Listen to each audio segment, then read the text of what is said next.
welcome back to Rugged Mountain Homestead. My name is Sarah, and today I have a few things to show you that's been going on up here this week. Like I said before, we are moving around in warp speed around here, so it feels. So let's go ahead and get out on the property and take a look and see what's going on. I don't know if any of you remember in some of my previous videos being out when I was planting or anything, but you could see all the mess from the cabin build behind us. We still have this bit right here. As you can tell, that's very large. We have pulled it up from the woods kind of back here where it was, and this was not all of it. So now we have this cleared space.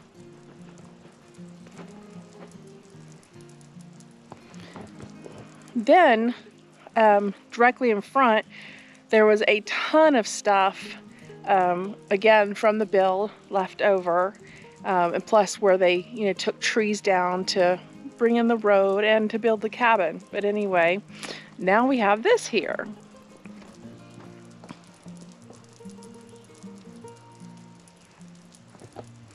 That's going to be a nice area. Dean and I have talked about making it into like a little area for a barbecue or put in a fire pit, very strategically, of course, up here.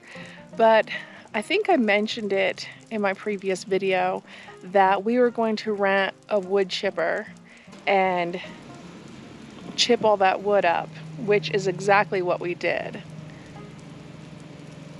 Dean's getting ready to leave. He's hauling the trash away today, which I'm ever so thankful for. But anyway, so we rented a chipper. We chipped all of it up. We have a pile here, and there is a pile around back. We also did some clearing around back, and I will show you that in just a second. I know that pile doesn't look like much. We have actually dug into it a little bit. Let me tell you, that was a lot of work. We put in probably 3 hours each day last weekend, and it is some nasty, dirty work, and it was exhausting pulling it out of the woods. Dean pulled some out with the tractor. We chainsawed some pieces up, and then we pulled them out and put them through the chipper. It doesn't sound like a hard job, but believe me, it was exhausting.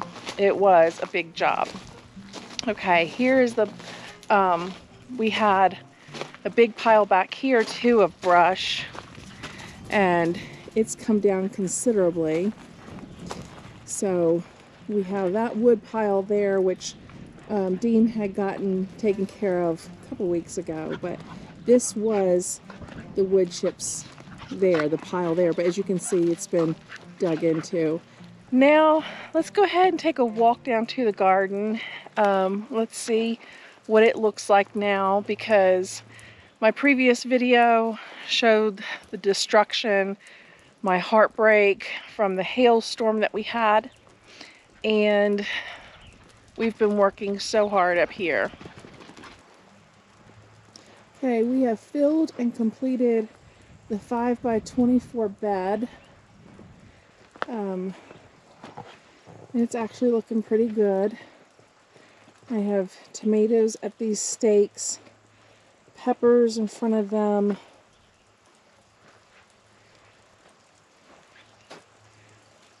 and there's more peppers down here. And then yesterday I direct sowed some beans in this row and some chives next to them in a row. Now what I have noticed up here is that a lot of my plants have gotten some sun scald. Take that off. See, like right here, it looks kind of silvery. This one looks really bad. Take that off. And I blame myself to a degree for this because, and like I've said, this is a complete learning year for me in this climate. I have never gardened in a zone 6, and I have never gardened at a high altitude like this. And it sounds crazy, but the UV is stronger up here. It's not as hot up here, and it's not humid, but the UV is definitely stronger. And while I can't control that, as you can see here, I probably should have taken more time to harden them off than I did in Virginia. And hardening off your plants is taking them outside for an increased amount of time each day. Back in Virginia, I only had to do it about a week and a half, and it strengthens their stalks, their leaves, to be prepared to be out in the sun full time. And so I did that. I did the same thing here, probably 2 weeks. And just out in the sun, you do it gradually. First day, take them out for an hour. Next day, 2 hours, so on and so forth. And I probably needed to do it for at least, I'm going to say, well, this is a guess. Again, this is my first year, but definitely a couple days longer, or maybe even a week longer. They're going to be okay. There's no cure for sun scald, but let me show you. Once they've adjusted, or they're starting to adjust, you just have to support the dying leaves, break them off if they have dead leaves. But then once they're acclimated, they're going to have new growth, and that new growth is going to be much greener. It's going to be a darker green. Let me see, this one looks, it's going to be a darker green than the leaves before it, because they're stronger. And I'm just trying to take off some of the weaker ones while I'm out here this morning. And so when you see that new growth, that's real exciting, but it is a deeper green. It does look much stronger. Okay, so this is the 5x24 raised bed. Let's take a walk over here. All right, this is the 5x40 bed that suffered all the destruction. So let's take a look.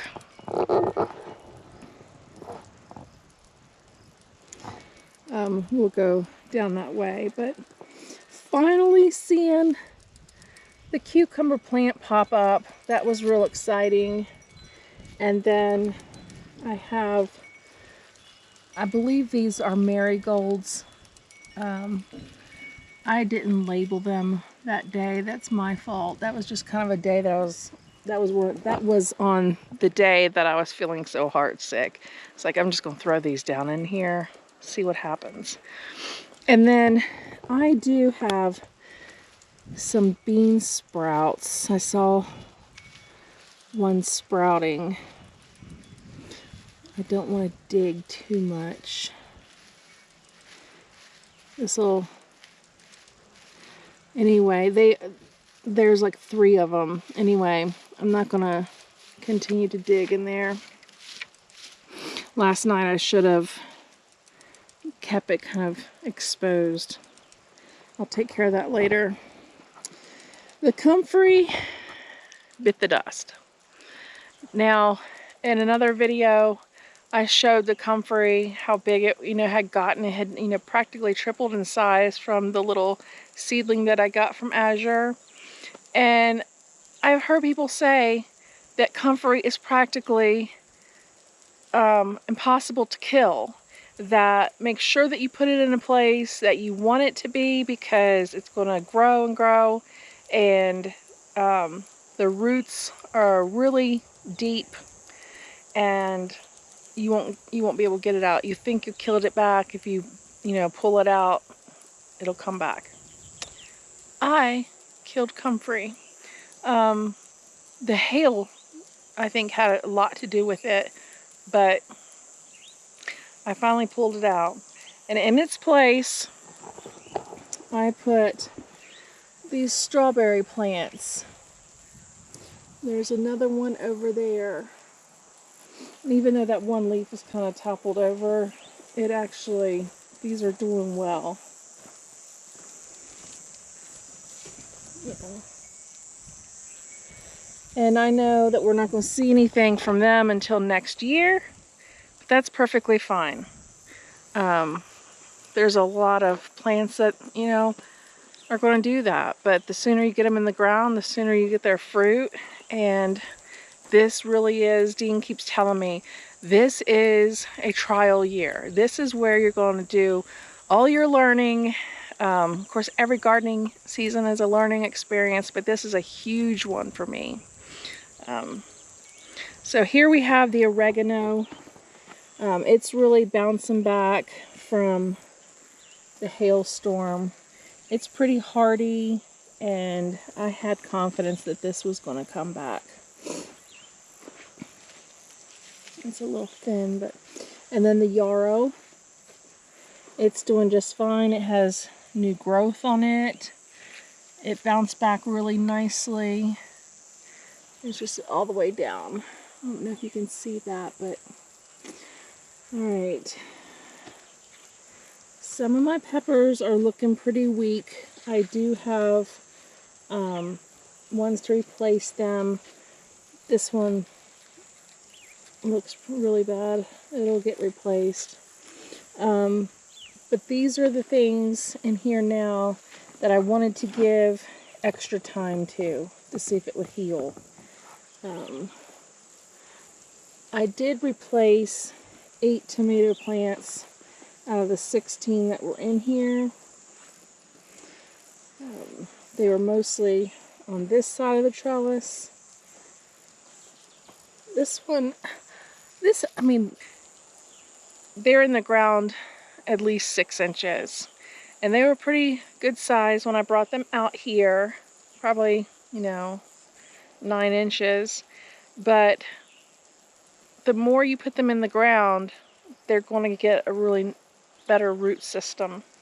So that's why I did that. But that one suffered through the hailstorm. I'm giving it some time, but I think I'm just going to plant one next to it.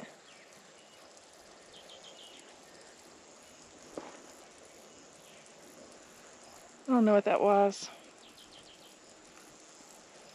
But Wyatt's not going crazy barking, so I feel okay. So, yeah, I'm probably just going to plant one next to it. That way I have it covered. So here, more tomatoes. Here. And the black strawberry. My cayenne peppers, it got beat up, but it does have budding up here. It has new growth, so it's still standing up. So I'm happy with that.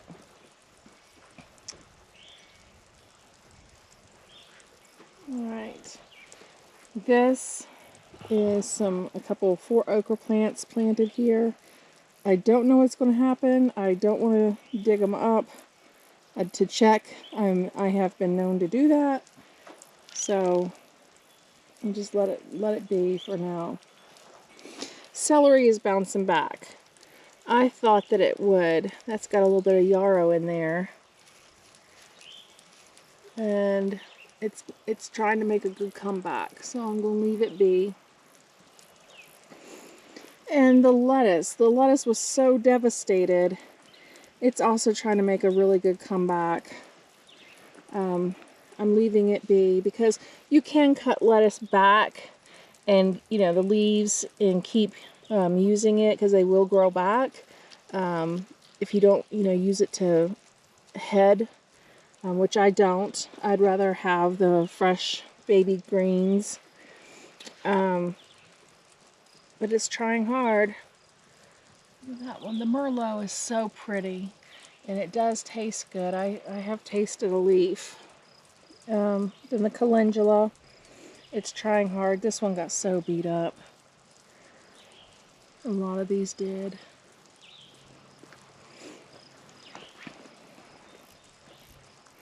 So I just left it alone. This one's looking really nice. Okay.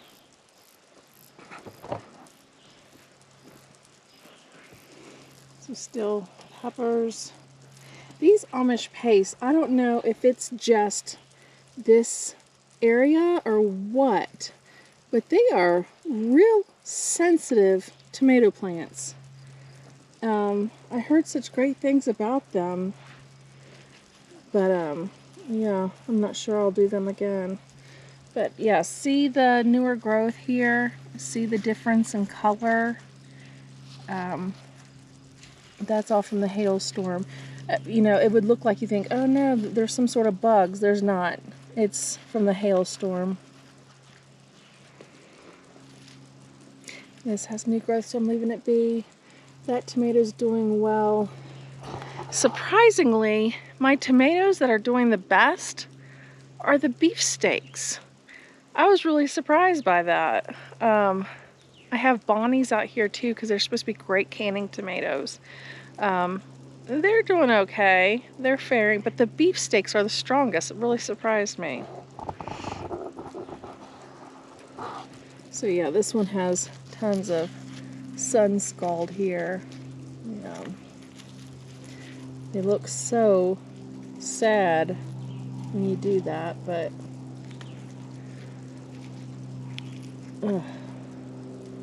yeah, see this one? This is doing really nicely. New growth there.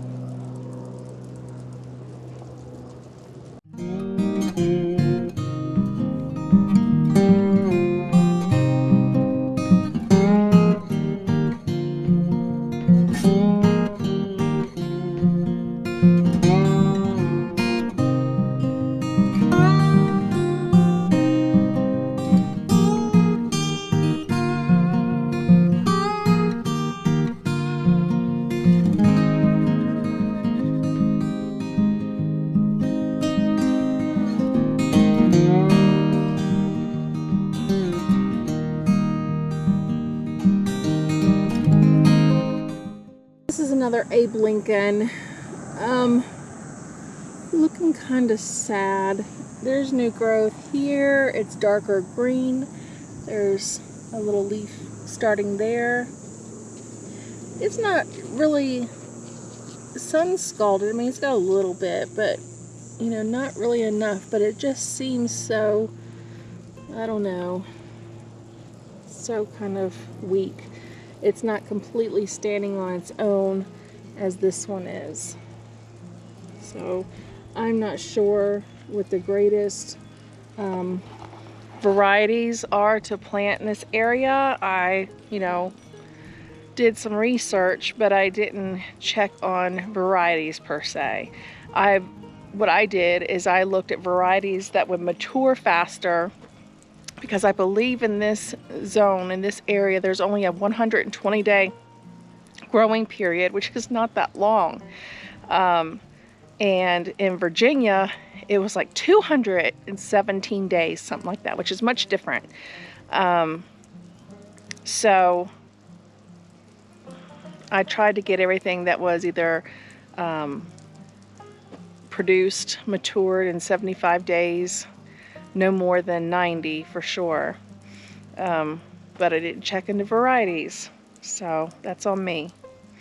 And then I have a couple squash plants here, and look at this.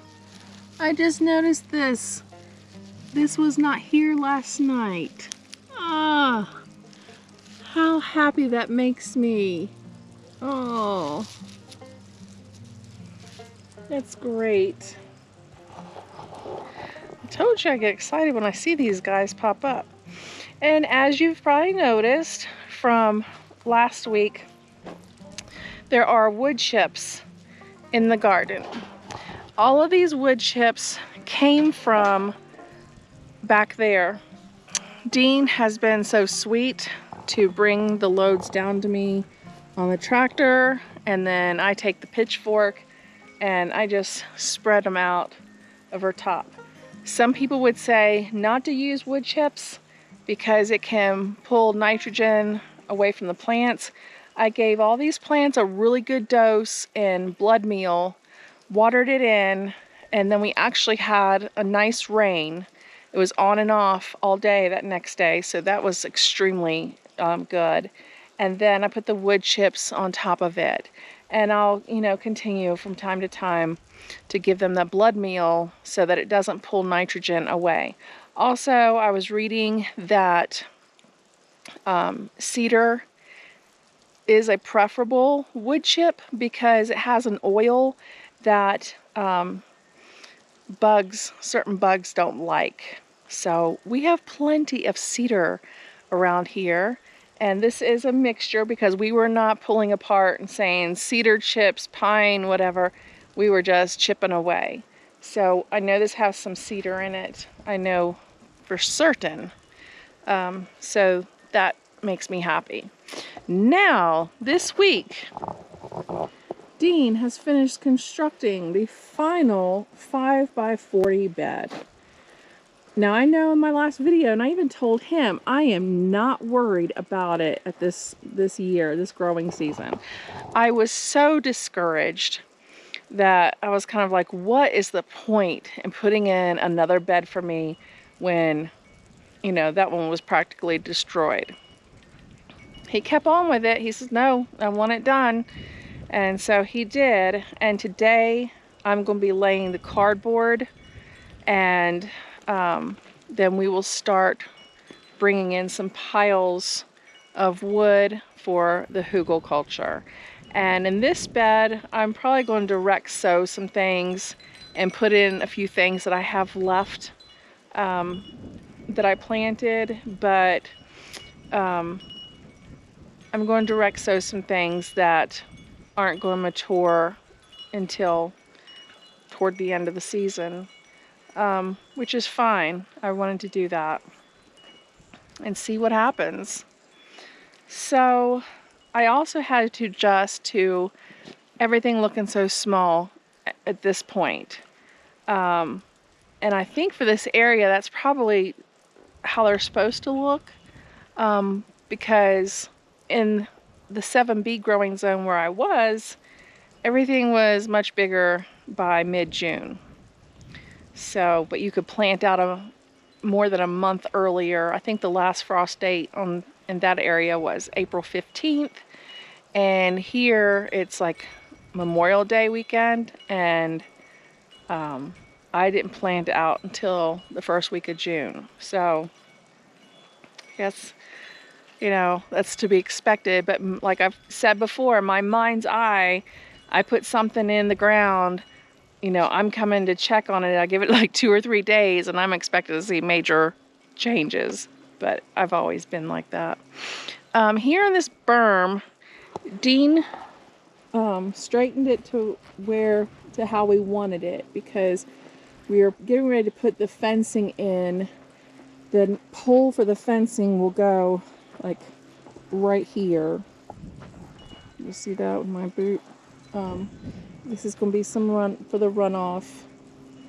And then this berm here, I don't know if you can tell how tall it is, but it's a nice berm to do some planting. Right now, I just planted yesterday some sunflowers through here. Just all different varieties of sunflowers. Now, I had a really good idea, or I think it's a good idea, because the soil is clay out here. It's a different type of clay. I'm used to working in clay soil because I had it back in Virginia. They have really heavy clay soil. But I just, put amendment in this, and I know it's good. When, like I said, it came from a farm. It's native soil, so that's great. And It's been tested, had good soil tests, and I've got blood meal on it, so it'll be fine. It's just hard to work with sometimes because when it gets watered, then it gets sunbaked. So that's why I put straw on it first, trying that, but it blew around. And so then the wood chips, because I would need to keep that soil moist so that the new things can grow up underneath. The wood chips won't hold them back. I do, once I see it, make a little hole around it, but not enough to where the soil's exposed, but just enough so that basically I can see it, but it's not going to hold them back.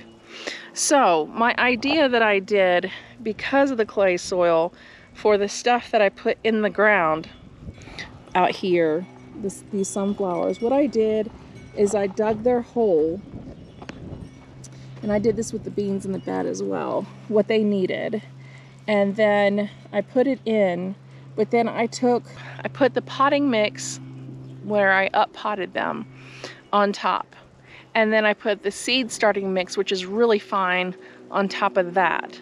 So that way, since this is on this berm, it is out in the sun. I'm not planning to put wood chips on this, so I thought, you know, this would help them come up. Now, sunflowers do grow wild here as well. I absolutely love that flower. Sunflowers and roses, they just bring me such joy. So we do have some wild out here. Last year, this area was nothing, in front of me was nothing but packed down soil, and Mother Nature does not like to be naked, and so all this stuff is coming up.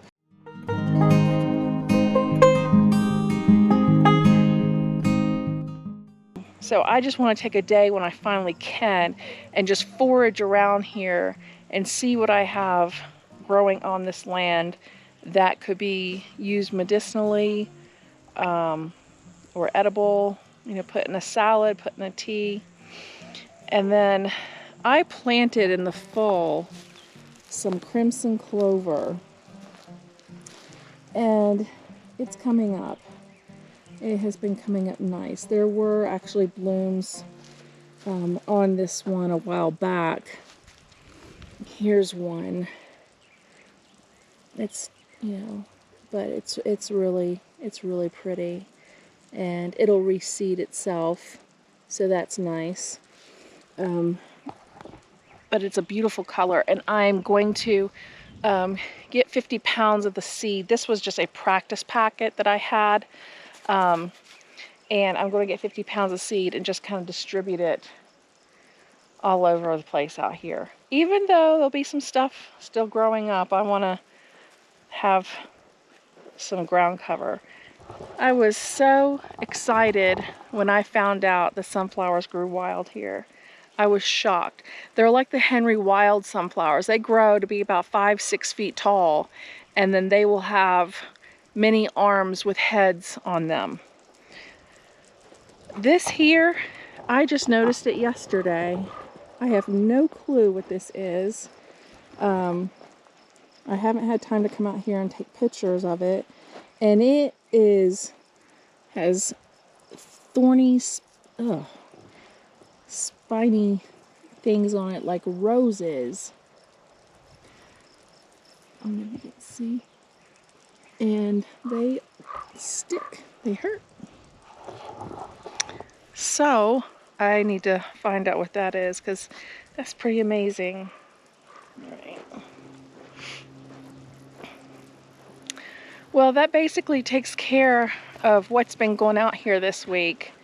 It's been busy, as you can probably tell, and I need to get started putting the cardboard in the third bed, so that when Dean gets back, he can get on the tractor. We can start moving some bigger things to go in there for the base, and just get started again for a third time. So I'm much more hopeful in this video. I said I wasn't going to lose faith. I haven't. I'm down there in the gardens every morning and every evening. So again, I know it's a learning experience. I know that it's very much trial and error this year, but in my mind's eye, I still see it, what it can be, what I want it to be, and we'll see what happens. So thank you for joining me up here this morning for a garden walk, an update, and a garden chat again. We appreciate you coming by. We're very glad that you're here with us and are taking an interest in what's going on up on Rugged Mountain Homestead. So until the next time, take care.